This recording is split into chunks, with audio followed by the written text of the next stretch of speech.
Hey everyone, welcome back to another video.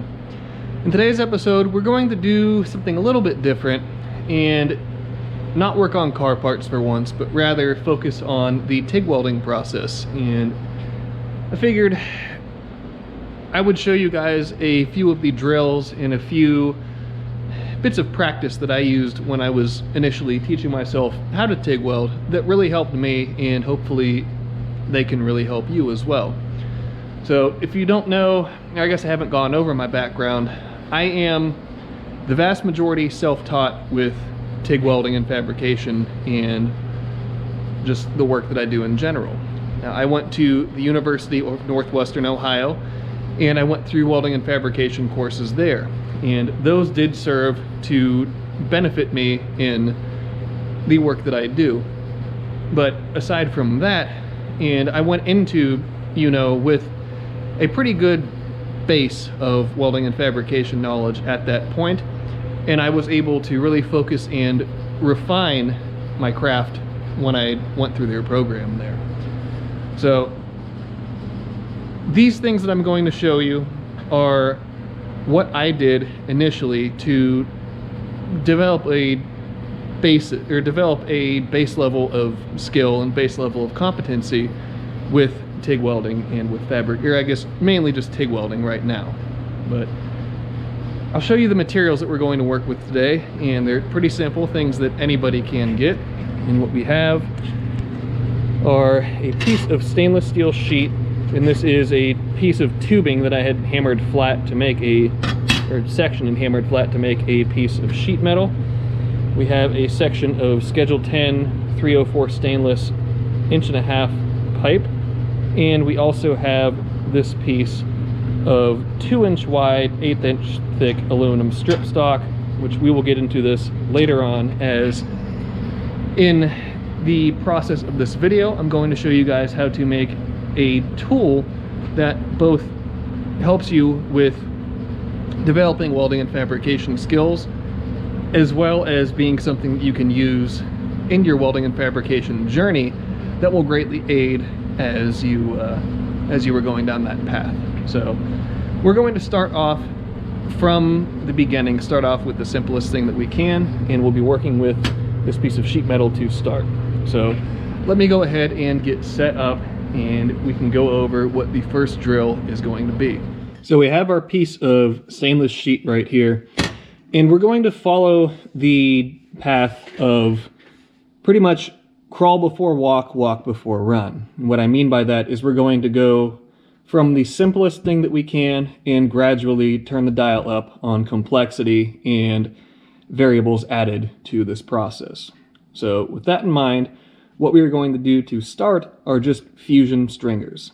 And when you're just starting out, it can be difficult to determine where you need to be on the pedal in terms of how much heat you're applying to the piece, how wide the bead needs to be, how quickly, how slowly you're moving. So there's still quite a few variables involved at the most basic level, but this is a very good starting point to at least start developing the baseline mechanics that you need to be able to effectively TIG weld. So let me go ahead, get the machine turned on, get geared up, and we can go ahead and start working through some of these fusion stringers.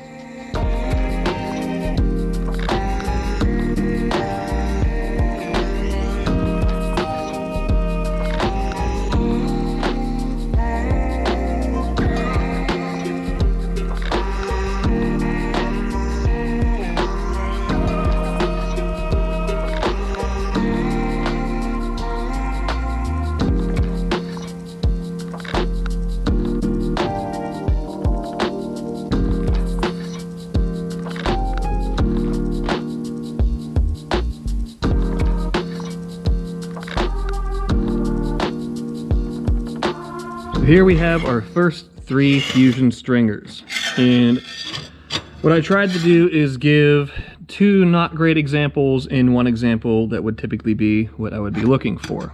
So I guess I'll use this piece of filler rod as my pointer, and we'll go the 2 bad examples first. So this one on the left, I would say that is too little heat. You can see how narrow the bead is, and obviously it has the least amount of color out of the three of them due to the fact that we didn't really apply any heat to the piece. So the less heat that you apply, the less likely the weld is going to be to pull in any contaminants from the atmosphere and oxidize and apply or show different colors. So this one's a little bit narrow, and it's difficult to say that empirically with fusion welds like this, but you can see how narrow this bead is, and it generally would not be enough heat, especially if you were trying to add filler rod in. But for fusion stuff, generally you want to be a little bit wider than that. On the opposite end of the spectrum, this middle one, the purple and blue bead that we see right here, that is too much heat. And you guys could see, I'm hoping, in that shot where you looked through a welding lens that way, the difference in the intensity of the arc. Even through that welding lens, you could see that second weld was much brighter than the first one. And I purposely put the pedal down pretty hard on it and traveled a little bit slower to show that this is a very wide bead for the material thickness at hand, and this would be an example of overheating the metal. And for a little pass like this, you get some pretty cool colors out of it, but as you make your way across an expanse of sheet metal or around a piece of tubing or something along those lines, that's going to end up gray or salmon colored and not exactly what you're looking for. And you're just cooking the piece of metal at that point, which has its own set of problems as well. So the third one here that you can see is the most uniform in terms of its width, is essentially the amount of heat that I would be looking for to apply to this piece. So with that aside, what we're really practicing here is practicing keeping the bead a consistent width and keeping it uniform. So you want to pay attention to getting the puddle to the width that you want at the beginning of when you establish the puddle, and then watching and adjusting your heat input either up or down as you make your way across the piece that you're working on. So that's how you keep a nice uniform thickness, nice uniform width to your bead, is you're constantly making micro adjustments to the pedal or to whatever amperage controlling apparatus that you're using. So if I filmed my foot, it would be constantly going up and down, not pulsing, but just paying attention to keeping a uniform heat input to the piece that I'm welding as I'm making my way through it. The other point to note is if you look right here, you can kind of see it right here at the end of the real hot puddle. There might be that little fisheye right there, and I could do an example to show it much worse, but the cause for that is when you just dump your foot off of the pedal and you don't give the metal a chance to settle before you terminate the bead that way. So I'm a huge advocate for gradually tapering off the pedal. That gives the metal time to cool and settle down before you're done with the weld. And it makes it a little bit happier. Not having that fisheye in the end of each of your little stringer beads that you're doing means that you don't have a dimpled weak spot at the end of each one of the welds. So what we're going to do now is the same thing, but we're going to run a longer stringer, and I'll do this trying to maintain about this width and try to track from essentially the end of these beads down to the end of the sheet metal here. And we'll see if I can do that and put my money where my mouth is and keep it uniform and consistent in what I'd be looking for a bead like this.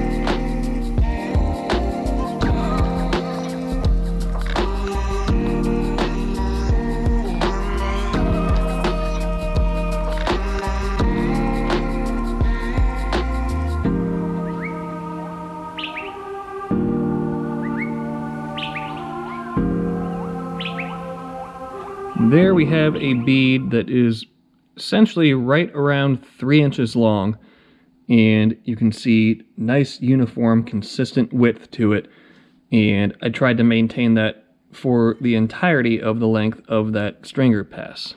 So this is the first drill that I like to do, or that I advise people to do when you're just getting started TIG welding. It develops good mechanics and good tendencies of things that you should be looking for as you are beginning the TIG welding process. You need to pay attention to your heat input. You need to pay attention to how you're traveling along the piece. And you need to start developing the muscle memory to keep your hand in a good position, to keep your wrist traveling, arm traveling the way that it needs to go. And this is the best way to do it when you're initially developing the skill set. So do not go into TIG welding just going crazy initially, trying to add filler rod, trying to do everything else. You'll drive yourself crazy that way, because you need to develop the basic skill sets, the fundamentals first, before you start adding different complex variables to it. So I would advise running the stringer passes until you are comfortable with what you're doing, and then moving on from there. And the next step after you get comfortable with fusion passes is to start adding filler rod to the equation. So let's go ahead.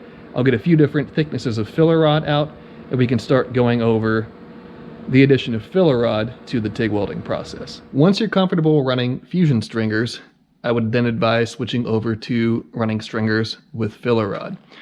So on the bench here, I have 3 different thicknesses of filler rod. We have 0.45 rod here, 16th rod here, and 3/32 rod up here. And this is obviously an ascending thickness.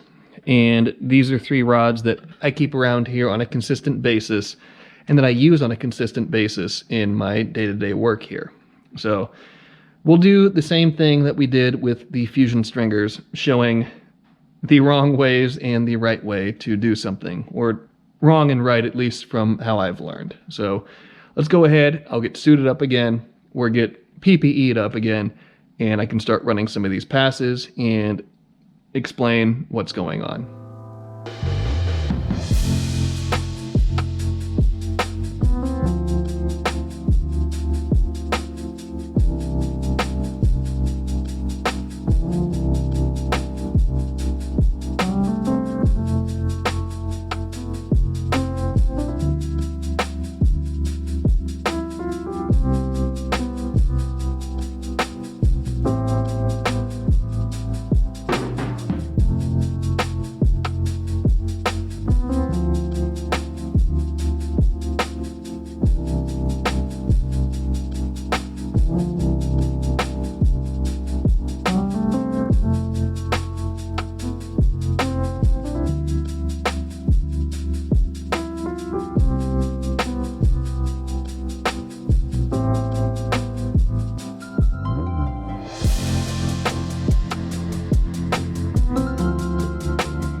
Here we have our first 3 stringers of the different size filler rods. So if you can read my labeling, we have 3/32 here, 16th here, and 0.45 here.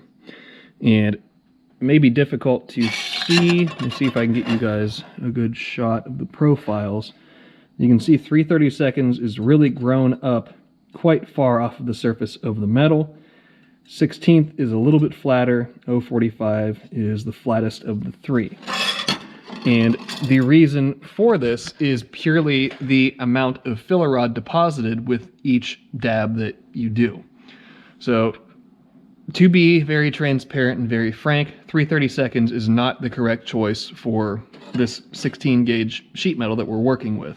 But it also serves as a good teaching point that filler rod selection and filler rod thickness is very important based off of the thickness of the material that you're working with.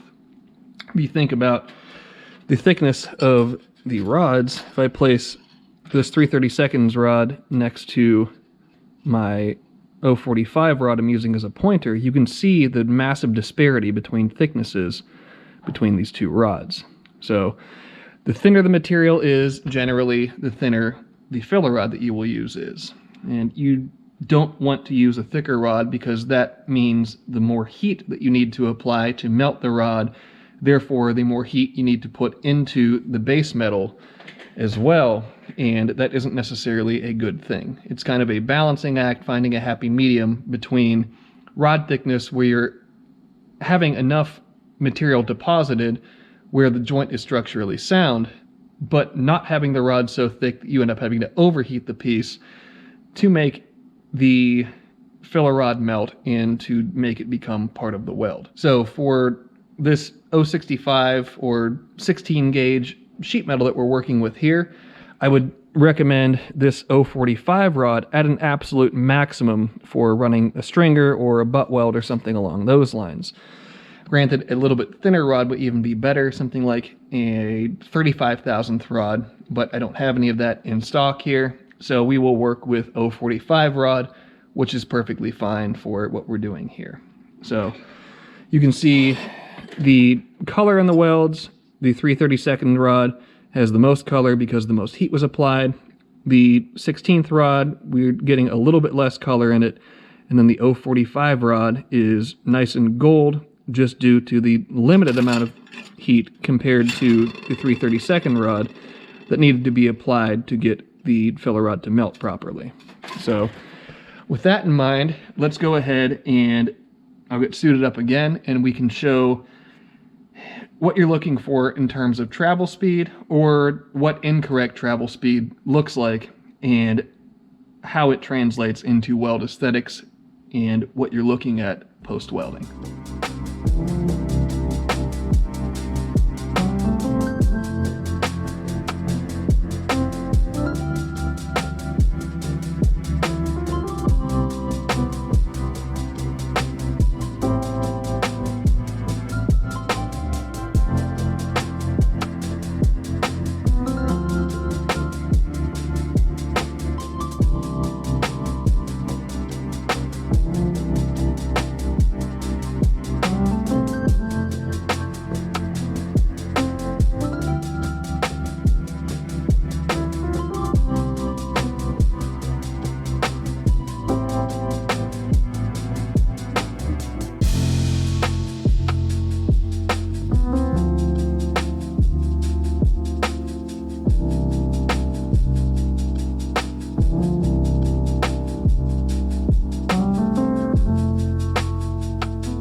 So we have 3 example beads right here, all of them done with 045 wire.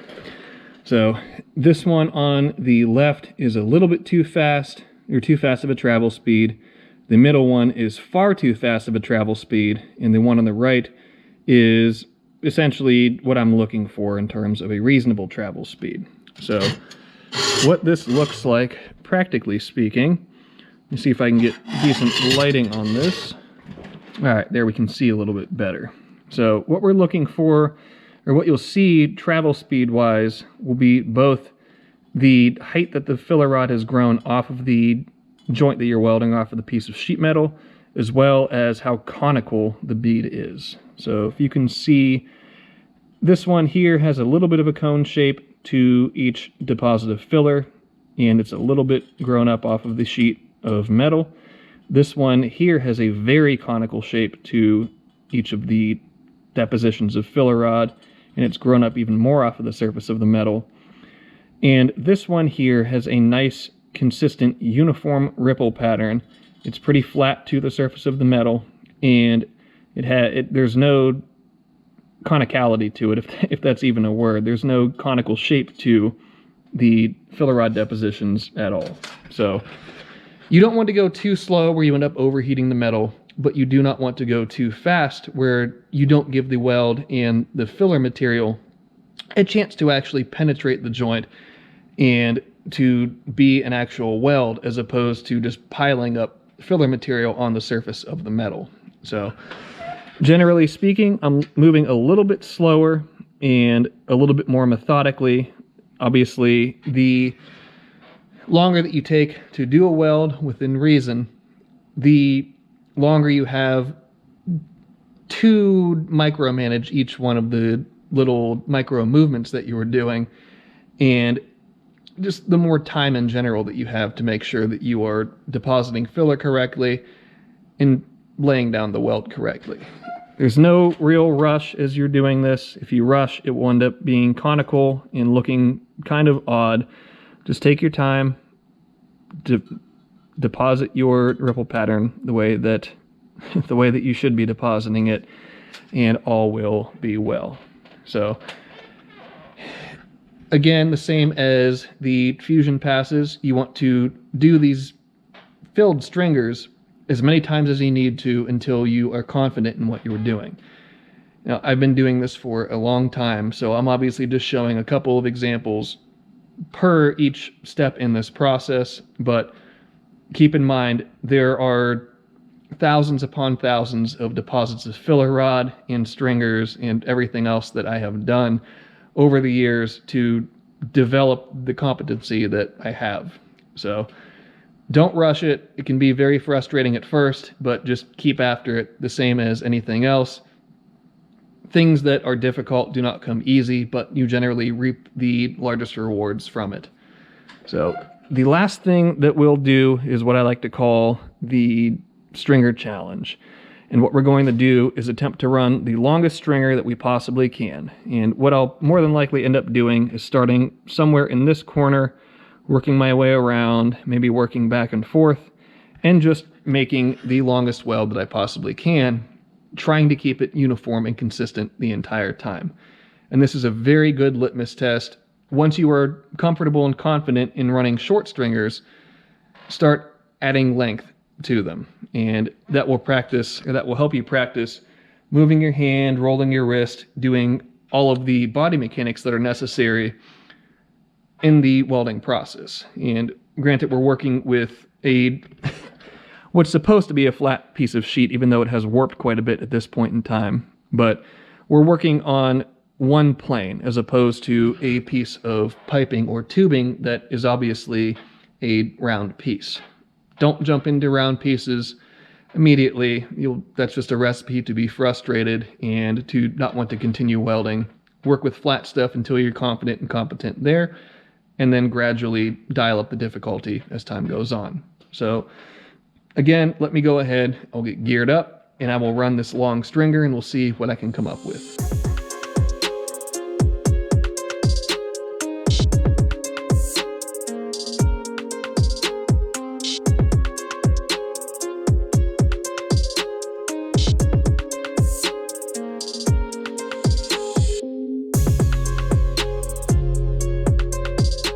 So that is what we ended up with for the long stringer. Now, granted, I could have came over this way more, gotten more length out of it, but at least for demonstration purposes, that works perfectly fine.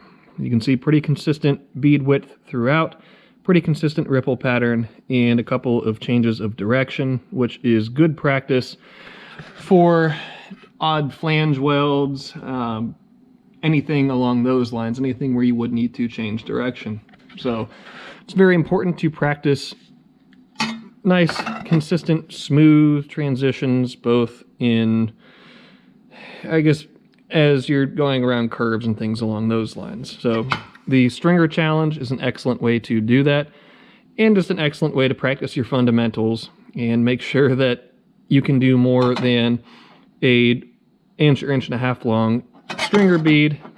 It's important to be able to travel longer than that for any reason that you may need to. And welding is one of those things where you need to prepare for every circumstance, every instance that you possibly can before you get to that point.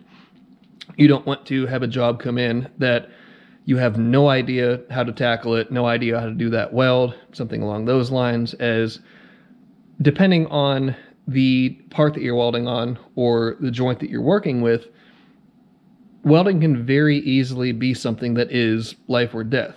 Maybe not so much in the automotive realm, at least for most stainless parts or most of the things that I do around here. But something like a roll cage or a subframe or something along those lines, if that part breaks, you could very easily hurt or kill somebody. And you want to make sure that you are dialed in before you start taking jobs like that on, as there is a bit of liability, both legally, I guess, and in terms of your conscience, where you don't want to be the person responsible for somebody else's demise when it was very easily avoidable. So I think we've done most of the things that we can with the piece of sheet metal here. And obviously I just have this little square that I was working with, but be sure to get and keep, at least when you're beginning, get and keep a surplus of miscellaneous sheet metal and scraps and things like that around, so you can practice as much as you possibly can, as the more seat time that you get, the more practice that you are able to do, the better your end result will be, and the quicker you will develop the skill set. So moving on from our piece of flat sheet, we're now going to start working with the pipe. Now, I end up having a bunch of drop pieces of stainless piping sitting around here, as obviously that's what I work with primarily. But you can order these from Ace Race Parts. You can see them right there. They're my go-to supplier. And if you have to order a 4-foot section of it, order the 4-foot section, as that will give you more opportunities to practice, to dial in your bevel angles, to dial in your prep work, as that's one thing we're going to talk about in a few moments, that it's very important, and just dial in your process overall. You want to get as many reps as you can, both in terms of prep work and in terms of welding itself. So I guess without further ado, what I'm going to do here is to make my first cut a section of this off, and then we'll begin our prep work in preparation to weld that joint. The piece of pipe is now cut up, and it gives us 1, 2, and 3 welds to practice on. And obviously you're going to want to do more than just 3, but I cut 3 so that way I can show the differences in bevels. I'll do one that's too wide, one that's too narrow, and then one that is how I prefer to do my bevels and what I found works for me. So let me go ahead, I'll get those bevels done, I'll get this piece tacked back together, and then we can talk about what the next steps are from there. And there we have our piece tacked back together. So going from left to right, we have too narrow of a bevel, we have too wide of a bevel, and we have my Goldilocks ratio, or at least what works for me. And I'm not going to say what the angles of these bevels are, as it's very easy to become too caught up in the numbers as opposed to just playing around and experimenting and determining what bevel angle works best for you. Because this one right here is what works for me. However, this may be what works for you, this may be what works for you, or something that is not what I have pictured here. But what we're going to do now is show, at least with the way that I weld and with the experimenting that I have done, what each of these bevel angles and what each of these examples correspond to in terms of the end result. So we have, obviously everything is beveled and tacked together. However, we are missing the surface finish on these.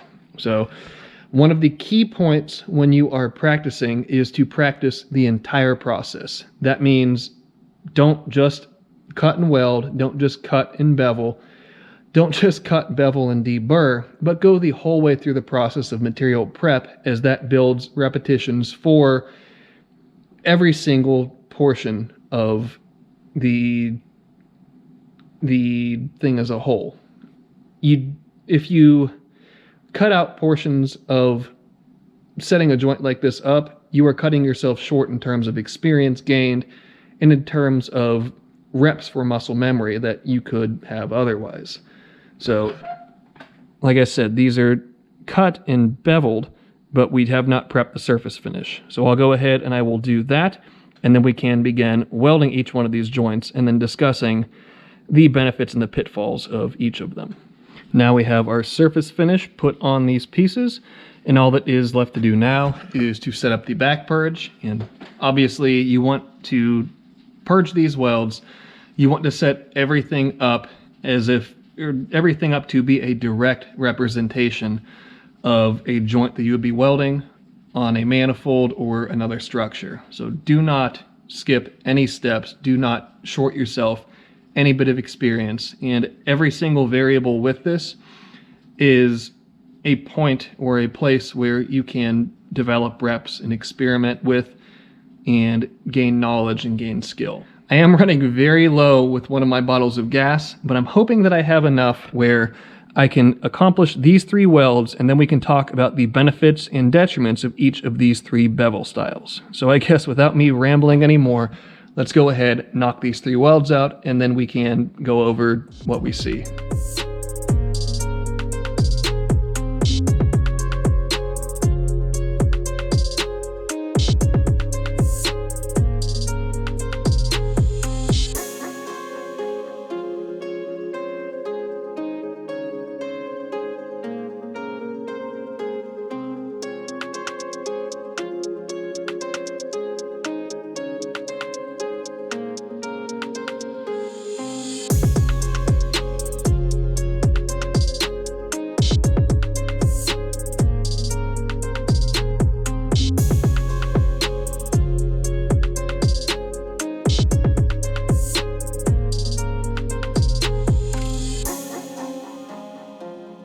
Alright, here's the end result of the 3 different welds. So you can see on the left side here, it's labeled normal. That's the normal bevel that I use.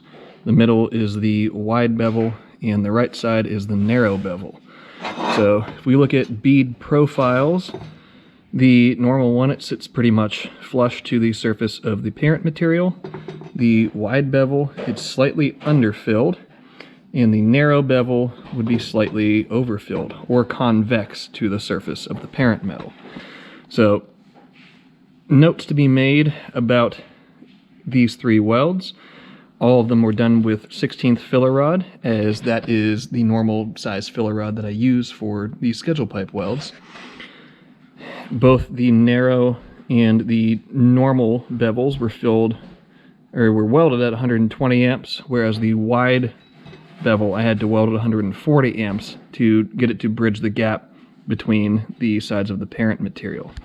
And if we look at the colors of the welds, both the normal bevel and the narrow bevel have much more blue and not quite as heated and oxidized colors as the wide bevel, and that's obviously due to the additional heat that was necessary to put into that weld to get it to bridge the gap between the 2 sides of the parent material. And if we look at the heat tracing on the outside of the welds, I guess we'll look here at the end of each one of them where it will be the worst due to heat soak for each of their respective welds. Normal one, we don't have very much oxidation, don't have around the heat affected zone. The wide bevel, there is much more, it's noticeably larger than the other 2, and the narrow bevel, I guess it's a little bit wider, but I did weld these in succession where I did not allow time for cooling between them. So these are the outsides of them, but every welder knows that the real important part is on the inside. So what I'm going to do is cut this piece apart to get closer to each of the weld seams, so that way we can look at the inside and see what penetration we were able to achieve on each one of these different size and different style bevels. Now that this piece of pipe is sectioned, let's take a look at the insides of each of the pieces. So we'll start on the left and work our way to the right. The left being the narrow bevel. So looking at the inside, you can see a little bit of penetration there, but also some of the internal seam. So while I am actually somewhat surprised that there was any penetration on this piece, that is not an ideal amount. At least for me, I like to get a little bit more penetration, if at all possible, on any of these joints, as if you make the weld protrude the whole way through or penetrate the whole way through, it ends up being that much stronger of a joint. Now, granted, this joint right here would probably be completely fine to put into service, but it is not ideal in my mind. So moving from that to our wide bevel, you can see the massive difference in the amount of penetration. But this one actually, I would say, is a little bit over-penetrated. And I know you guys can't feel it, but if I run my finger over the inside, the penetrated portion of the bead, it protrudes quite a bit into the inside diameter of this piece of piping. Now, there is definitely full penetration. This piece definitely will hold together, but the fact that it is a little bit over-penetrated, coupled with the fact that I do not like the exterior weld aesthetics, I think this one, there's a little bit too much going on with this piece in terms of too much heat, too much penetration, too much filler rod being used, and it is unnecessary for an automotive piece like this. Now, like I said, it will hold together, but again, not exactly what I'm looking for. And then we make our way over to my normal bevel. And you can see there definitely is penetration on the inside of it, but it does not protrude drastically onto the interior of this piece of piping, but there is still plenty of penetration. It's full penetration the whole way around, and it still allows me to have more control with the amount of filler rod that I'm adding to it.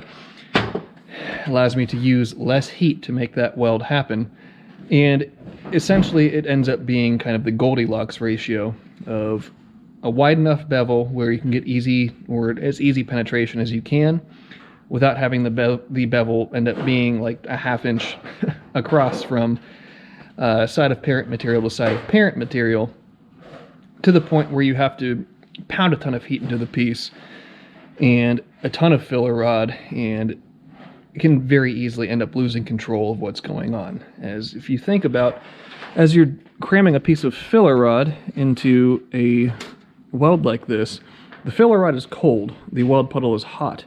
So the more rod that you're trying to shove in there, the more the puddle inevitably cools off. And as it cools off, it can end up being a little bit erratic, not to mention just the physical action of shoving another piece of metal into a liquid puddle of metal. So, like I said, I did not include what the actual bevel dimensions or bevel specifications are for these, as it really doesn't matter. Everybody welds differently, and part of the fun of this is experimenting and determining what bevel works the best for you, which is why I said go ahead and buy yourself a section of straight pipe and play around until you figure out what works the best for you. Now, if you want a little bit of an added challenge, and the way that I did it when I initially started out, this is Schedule 10 pipe. If you get a section of Schedule 40 pipe, which is significantly thicker than the Schedule 10 pipe, and I always did it as a challenge to myself, a one-pass, single-pass full penetration weld on Schedule 40. And it takes a lot of playing around with how you implement your bevels, how much heat you run, how much gas flow, etc., etc. And whenever people ask me for specific details about my welding process, I don't give them out for a couple of reasons. The first of which, I don't soil my nest. I still do this for a living, and I'm not keen on giving out the intricacies of my process that way. Secondly, kind of the School of Hard Knocks approach. I figured it out for myself, and I'll give people enough information where they at least have direction as to where they're going. But if you are just given the answer to a problem like this, you don't actually learn anything. You learn, I can ask for the solution to this problem, as opposed to figuring out the problem for yourself. And that may sound a little bit brash or anything along those lines, but I am a strong believer in self-learning, self-teaching, and this is an excellent example of it. You have a few variables to play around with, and it will give you an excellent opportunity to develop more and to learn more as a welder fabricator, as opposed to just having the answer be given to you and not having to do any research or do any experimentation to put in any work for yourself. So that is about it for bevels, and like I said, these ended up being a little bit exaggerated examples of the narrow and wide compared to my normal bevel. Hopefully that made sense, and if you guys have any questions, I'll do my best to answer them if you put them down in the comments below. But let's go ahead and move on now to the last part of this video, where we're going to build a tool that will help you guys immensely for welding not only manifold pipes, but pretty much anything that you can or will come across. Now, you guys have seen me use these rudimentary V-blocks very often in the construction of manifolds in different parts for the various projects that have made their way through the shop. Now, these come in extremely handy for pretty much any welding project that you are going to undertake. And they're very nice for holding not only materials, but you can use them as hand braces. You can use them for a multitude of different options and for different purposes. So what we are going to do is to make a V-block like this. And it's a way to not only build a tool, but to trick yourself into getting additional welding practice as well, as you get practice with outside corner joints and welding the inside of 90-degree bends and everything along those lines. So very handy that way, and very handy to end up building yourself a tool like this. So we're going to take this 2-inch wide aluminum strip stock and make another V-block, and I'll have another tool that I can play around with, another thing that can sit on the bench and be very handy and aid in the work that I do around here. So these ones here are 6 inches long. I'm going to make this new one 5 inches long, just to have a little bit shorter one. Not that it really matters that much, but we'll end up using less material that way and end up with the same result. So let me go ahead. I will get my 4 pieces cut out, get the water switched over to AC, and we can start putting this together.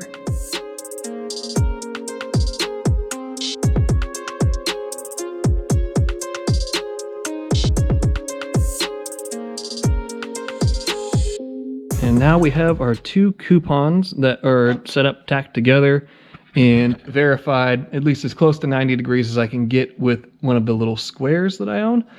So now we can go ahead and do the welds. So I think I'm going to do the inside welds first, as frankly, I need as much practice as I can get with those welds. And then we will let them cool down, flip them over, do the outside corners, and then we can weld these pieces together. So let's go ahead, get after it, and get this knocked out.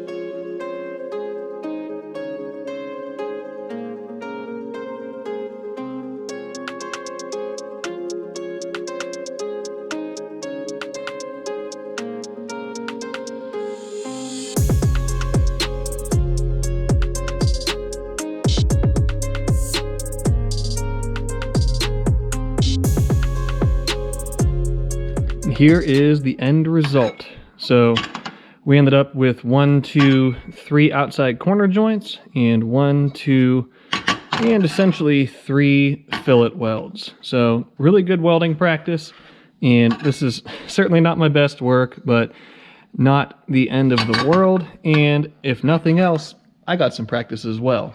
So I highly recommend making some of these for yourself, because if you use this section of stainless, holds it beautifully in place and makes it much easier to do welds on the actual pieces that you're working on.